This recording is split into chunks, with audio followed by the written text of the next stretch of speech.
ابن عبد الله الثقفي قال قلت يا رسول الله قل لي في الإسلام قولا لا أسأل عنه أحدا بعدك وفي رواية غيرك قال قل آمنت بالله ثم استقيم رواه مسلم. سفیان ابن عبداللہ ثقفی رضی اللہ تعالیٰ عنہ قال فرماتے ہیں قلت یا رسول اللہ میں نے پوچھا یا رسول اللہ قل لی فی الاسلام قول مجھے اسلام کے بارے میں ایک جامع بات بتلا دے لا اسأل عنہ احدا بعدک کہ میں سوال نہ کروں اس بات کے بارے میں کسی سے آپ کے بعد یا بعدک کی جگہ ایک روایت میں ہے غیرک یعنی لا اسأل عنہ احدا غیرک کہ میں آپ کے علاوہ سے اس بات کے بارے میں نہ پوچھوں. حضور نے فرمایا قل تم کہو آمنت باللہ ثم استقیم آمنت باللہ ثم اس میں آپ صلی اللہ علیہ وسلم نے سارا دین جمع کرنا سارا دین. سنو ایک ٹولہ ہے جن کو خدا کی معرفت حاصل ہے وہ کافر ہے جیسی ہندو خدا کو نہیں جانتا. ٹھیک ہے ایک ٹولہ ایک ٹولہ یہ ہے کہ خدا کی معرفت ان کو حاصل ہے لیکن خدا کو صحیح معنوں میں وہ مانتی نہیں جیسے یہود اور عیسائی. خدا کی معرفت ان کے پاس ہے آسمانی کتابوں کی وجہ سے لیکن اس پہچاننے میں انہوں نے غلطی کی اور کہا قالت الیہود عزیر ابن اللہ وقالت النصارى مسیح. یہ لوگ بھی کافر ہیں پہچان تو ہے لیکن مانا نہیں ہے. کتنے ہو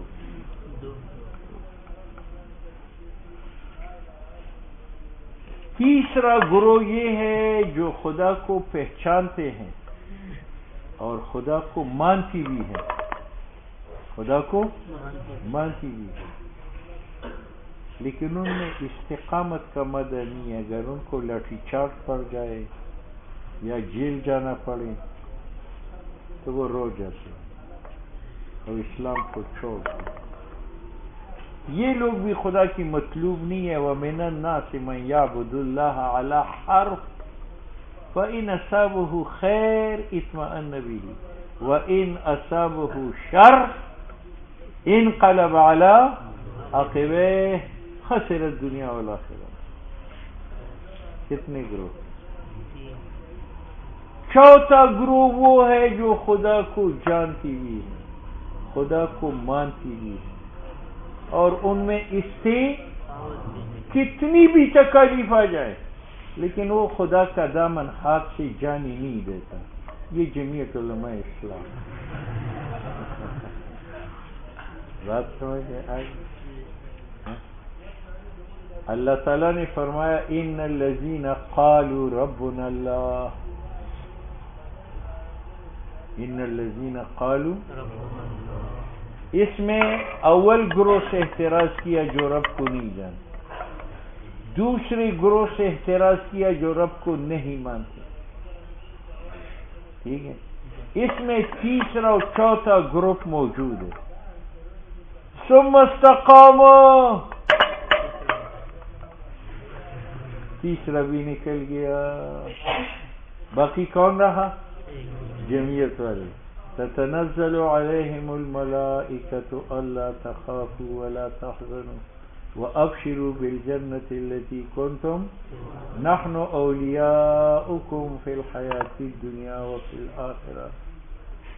ٹھیک ہے حضور نے اس تفصیل کی طرف اشارہ کیا کہ آمنت باللہ پہلا اور دوسرا گروہ میں نہ رہو لیکن یہاں بھی ٹھہرنا خطرناک ہے. ثم استقاموا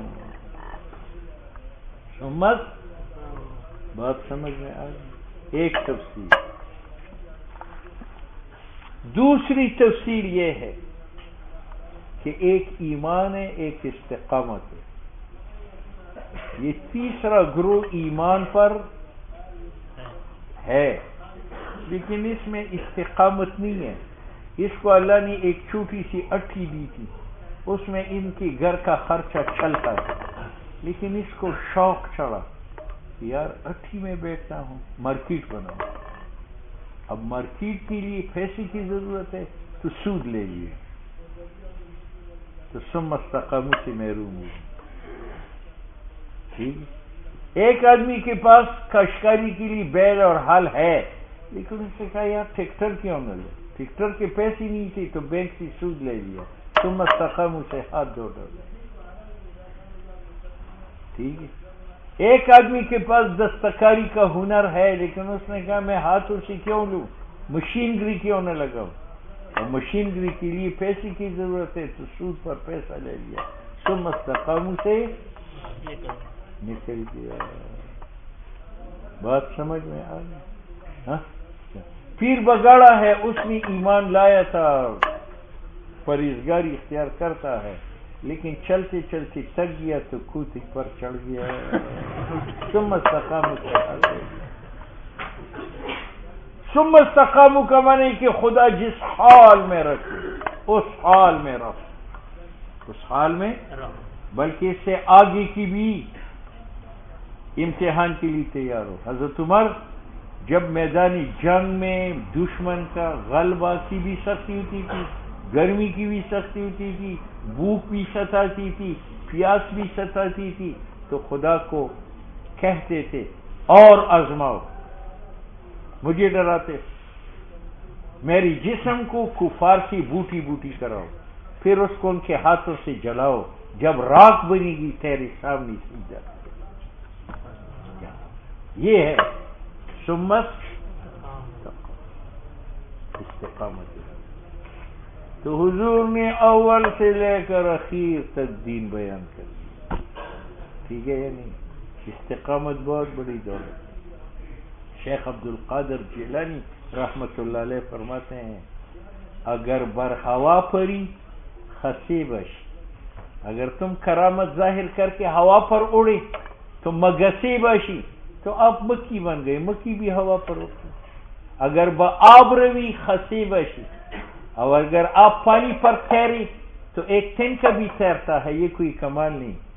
دل بدست آر کے خسی باشی، خدا کو قبضے میں کرو کہ انسان بن جائے. یہ ہے ثم استقاموا. ٹھیک ہے یا نہیں؟ ہاں، اگر دل بدست نہ آر تو خسی باشی، ہاں پھر خسی نہ باشی، خسی باشی.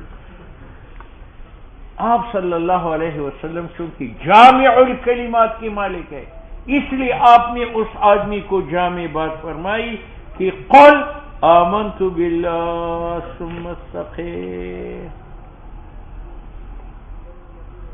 کہ خدا پر میرے ایمان ہے اور پھر مستقیم رہے. اور یہ صرف جمعیت علماء اسلام ہوگی. علامہ ابن قیم نے الفوائد میں لکھا ہے کہ جب میں دین کے راستے پر چلتا ہوں تو اللہ میرا امتحان لیتا. جس طرح آپ گڑا خریدتے ہیں تو اس کو بجاتے ہیں، ٹھانگ ٹھانگ کی آواز آتی ہے تو خریدتے ہیں، کھوڑ کھوڑ کی آواز آتی ہے، معلوم ہے یہ ٹوٹا ہوا ہے، اس کو نہیں خرید. تو جب میں دین کے راستے پر گامزن ہوتا ہوں تو اللہ مجھے بجاتا ہے کہ اس میں پختگی ہے یا نہیں، تو اللہ امتحان لیتا ہے. پھر امتحان یہ ہے کہ لوگوں کے دلوں میں ڈالتا ہے بزرگ کھانے کھلاتے، تو ایک بھی دعوت پہ بلاتا ہے، دوسرا بھی دعوت پہ بلاتا ہے، تیسرا دعوت پہ بلاتا ہے. تو اگر میں جاہل ہوں تو میں کہوں گا بس منزل آ گئی، محنت کی کیا ضرورت ہے، کھانا مل گیا. لیکن اگر کچھ علم کا چمک رکھتا ہوں تو میں اس سے آگے بڑھوں گا کہ کھانا کوئی چیز نہیں ہے. اب آگے لوگ میرے ہاتھ چومیں گے، میری جوتی سیدھی کریں گے. اگر جہالت ہے تو میں ٹھس ہو جاؤں گا کہ بھئی منزل آ گئی، لوگ احترام کرتے، مفت نوکر ملے ہیں، کیا ضرورت. یہ آدمی بھی رہ گئے. اگر ذرا علم کی چمک زیادہ ہے وہ اس سے آگے بڑھے. تو اللہ تیسرا امتحان لیتا ہے کشف و کرامات.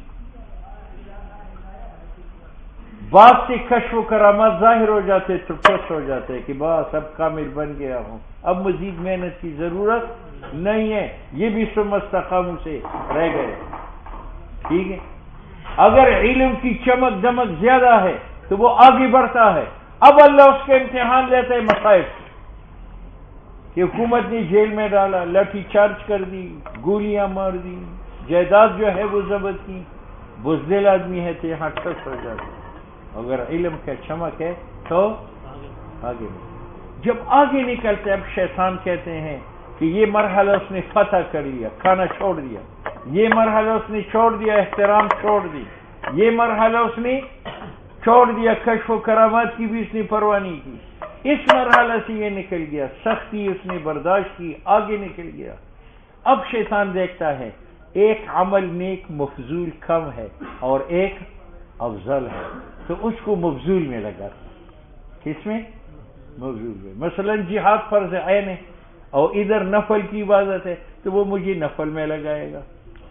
تو جو جاہل ہے وہ یہاں رہ جاتا ہے اور جو عالم ہے وہ آگے. بس آگے امتحانات نہیں ہے، وہ آدمی خدا تک پہنچتا ہے. وہاں خدا نے اعلان کیا حال یستوی الذین یعلمون، برابر ہے جمیت علماء ام والذین لا یعلمون.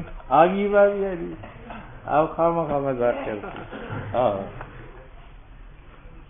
تو آپ یہ نہ فرمائے کہ اس صحابی نے سوال کیا، حضور نے دو لفظ فرمائے کہ قل آمنت باللہ ثم استقم. حضور صلی اللہ علیہ وسلم نے اس میں سارا دین جمع. استقیم کا معنی یہ ہے کہ اگر وہ نماز پڑھوائے نماز پڑھو، روزہ رکھوائے روزہ رکھو، جہاد کرائے تو جہاد کرو، مقابلہ کرائے تو مقابلہ کرو. جہاں کہ ہتھیار ڈالو مسلمان کے سامنے ڈال دو، غیرت کے خلاف نہ سمجھو. ٹھیک ہے. اس لیے حضرت عمر فرماتے تھے اللہ نے مجھے لڑنے کا حکم دیا ہے تو میں خدا تیری تقدیر کے ساتھ بھی لڑوں. تیری حالانکہ تقدیر سے کون لڑ سکتا ہے، لیکن اس نے کہا میں لڑتا ہوں. اللہ بھوک بھیجتا ہے، یہ تقدیر کا فیصلہ ہے. میں کھانا اندر سوکھتا ہوں، وہ تقدیر بگا دیتا ہے. مجھے پیاس لگتی ہے، یہ تقدیر کا فیصلہ ہے. میں پانی کو ہاتھ میں لے لیتا ہوں اور اس تقدیر کو بگاتا ہوں، پیاس کو بجھاتا ہوں. میں بیمار ہوتا ہوں، دوائی اندر ڈالتا ہوں، وہ تقدیر کی بیماری جو ہے اس کا میں مقابلہ کرتا ہوں. میرے گھر میں آگ لگتی ہے، یہ تقدیر کا فیصلہ ہے، پانی لے کر ٹھاو کرتا ہوں، اس تقدیر والی آگ کو بجھا دیتا ہوں. کہتے ہیں پھر مقابلہ اور جہاد یہ میری فطرت ہے، یہ میری زندگی کا مقصد ہے. یہ ہے ثم استقیم. ثم ٹھیک ہے دوستو بزرگ، اللہ 50 کروڑ ثواب ہے. سالہ کو پیدا زڑا سبزی نظر کی چلا جنت تو خدا کا ٹیپر دے گی. قل آمنت باللہ ثم استقم. رواہ وعن